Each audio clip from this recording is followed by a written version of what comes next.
18 people's organization ang nakiisa sa bookkeeping seminar na 91st IB at Bureau of Internal Revenue upang mapalakas ang programang pangkabuhayan na ibinigay ng gobyerno sa mga dating rebelde at mass supporters nito na ginanap sa Laang Cibol Building sa kampo ng 91st IB Barangay Calabonan, Baler, Aurora. Ayon kay 91st IB Commander Lieutenant Colonel Julito Birecto Jr., mahalagang matutunan ng mga ito ang basic accounting, fundamental financial accounting, records keeping at iba pang mga requirements sa Bureau of Internal Revenue para maging maayos ang dokumento ng kanilang mga livelihood programs. Sa nasabing pagsasanay, hindi lang livelihood ang mahalaga, manapay ang pagiging maalam sa pagre-record ng financial, bookkeeping at iba pa upang mapaunlad ang kanilang savings sa tulong ng BIR. Ang pinaka-importante rito, alam nyo kung paano mag-record keeping.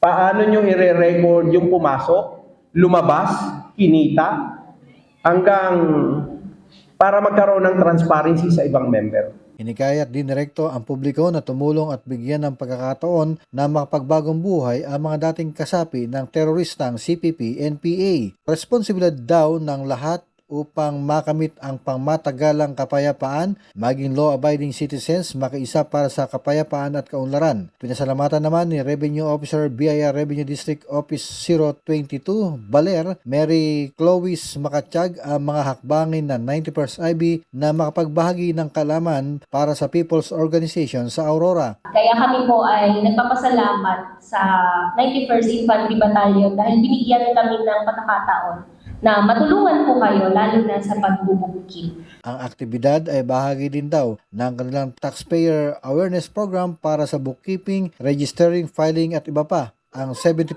na nakokolekta ng kanilang tanggapan ay napupunta daw para sa mga programa at proyekto ng gobyerno na nakabatay sa National Tax Allotment. Nabatid na nasa 75 participants na officers ng mga people's organization ang nakiisa sa nasabing pagsasanay. Ako ang inyong naging tagapaghatid balita, Jason De Asis para sa TV News Desk.